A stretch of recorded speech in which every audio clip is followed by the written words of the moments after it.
King Herod heard of him and said, "John the Baptist was risen from the dead, and therefore mighty works do shew forth themselves in him."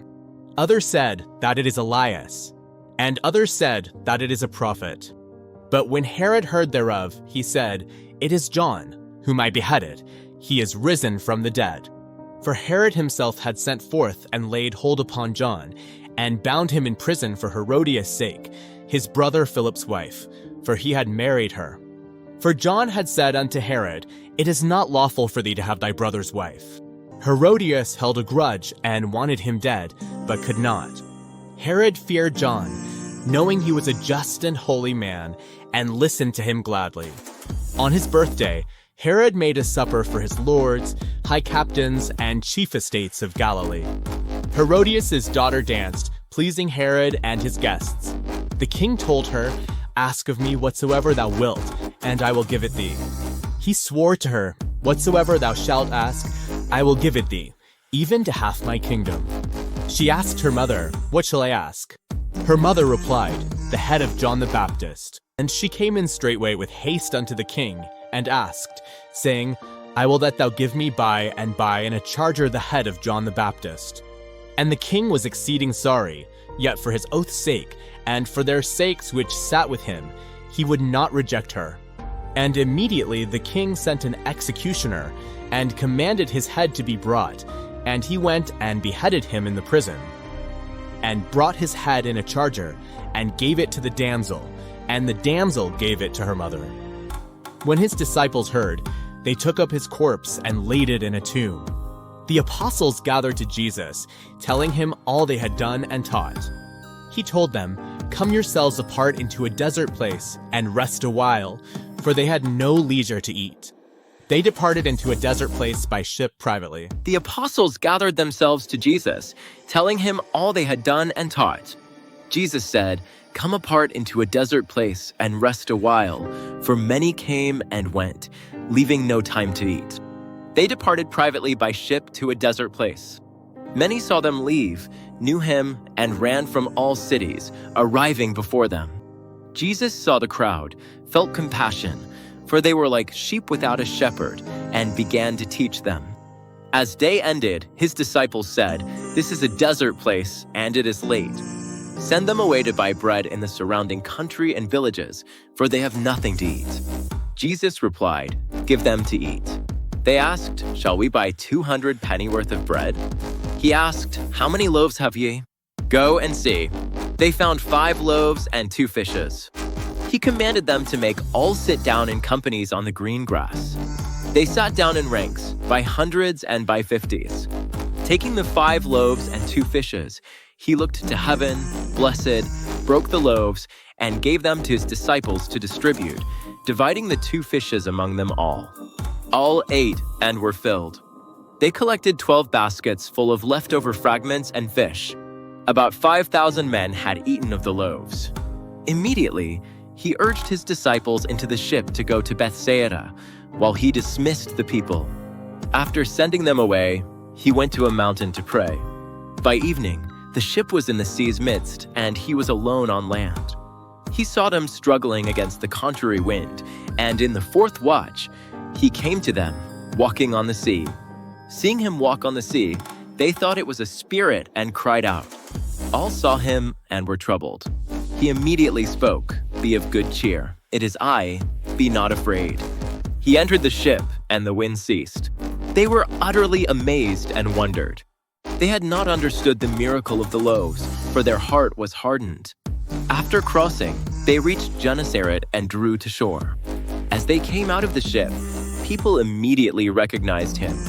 They ran through the region, bringing the sick on beds to where they heard he was. Wherever he entered, in villages, cities, or country, they laid the sick in the streets, begging to touch even the border of his garment, and all who touched him were made whole. The Pharisees and scribes from Jerusalem came to Jesus. They saw his disciples eat bread with unwashed hands and found fault. For the Pharisees and all Jews eat not unless they wash their hands, holding the tradition of the elders. They also wash cups, pots, and other vessels. The Pharisees asked him, why do your disciples not follow the tradition of the elders, but eat with unwashed hands?" He answered, "Well, has Isaiah prophesied of you hypocrites? This people honors me with their lips, but their heart is far from me. In vain do they worship me, teaching for doctrines the commandments of men. For laying aside God's commandment, you hold the tradition of men, like washing pots and cups." He said, "You reject God's commandment to keep your own tradition. For Moses said, 'Honor thy father and thy mother,' and whoever curses father or mother, let him die. But you say, 'If a man declares his property korban, a gift to God, he is free from helping his parents.' Thus, you nullify the word of God through your tradition." He called the people and said, "Hearken and understand. Nothing from outside a man can defile him, but what comes out of him, those are what defile the man. If any man has ears to hear, let him hear." Inside the house, his disciples asked him about the parable. He asked them, "Are you also without understanding? Do you not perceive that what enters a man cannot defile him? Because it enters not his heart, but his belly, and goes out, purging all foods." He said, "That which comes out of the man, that defile the man. For from within, out of the heart, proceed evil thoughts, adulteries, fornications, murders, thefts, covetousness, wickedness, deceit, lasciviousness, an evil eye, blasphemy, pride, foolishness. All these evil things come from within and defile the man." And from thence he arose, and went into the borders of Tyre and Sidon, and entered into an house, and would have no man know it, but he could not be hid. For a certain woman, whose young daughter had an unclean spirit, heard of him, and came and fell at his feet. The woman was a Greek, a Syrophoenician by nation, and she besought him that he would cast forth the devil out of her daughter. But Jesus said unto her, "Let the children first be filled, for it is not meet to take the children's bread, and to cast it unto the dogs."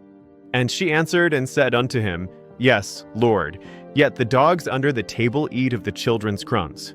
And he said unto her, "For this saying go thy way, the devil is gone out of thy daughter." And when she was come to her house, she found the devil gone out, and her daughter laid upon the bed. And again, departing from the coasts of Tyre and Sidon, he came unto the Sea of Galilee, through the midst of the coasts of Decapolis. And they bring unto him one that was deaf, and had an impediment in his speech, and they beseech him to put his hand upon him. And he took him aside from the multitude, and put his fingers into his ears, and he spit, and touched his tongue. And looking up to heaven, he sighed, and saith unto him, Ephphatha, that is, be opened. And straightway his ears were opened, and the string of his tongue was loosed, and he spake plain. And he charged them that they should tell no man.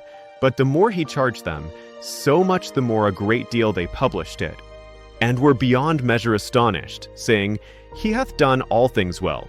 He mocketh both the deaf to hear, and the dumb to speak.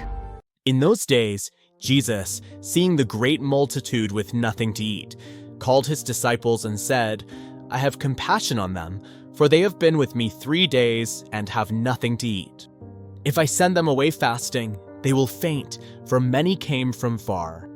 His disciples asked, How can one satisfy these men with bread here in the wilderness? He asked them, How many loaves have you? And they said, 7. He commanded the people to sit down. He took the 7 loaves, gave thanks, broke them, and gave them to his disciples to distribute. They also had a few small fish, which he blessed and commanded to be set before them. So they ate and were filled, and they collected 7 baskets of leftover fragments.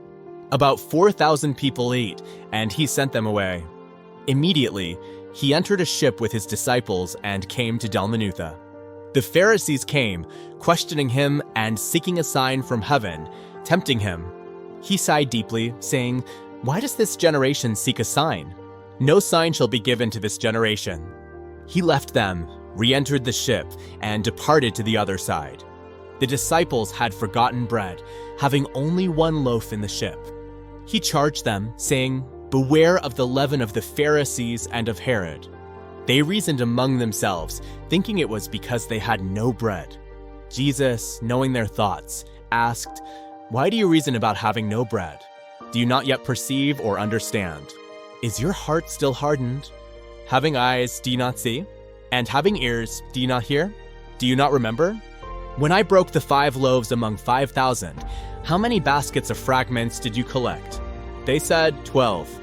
And when the 7 among 4,000, how many baskets of fragments did you collect? They said, 7. He said to them, how is it that you do not understand?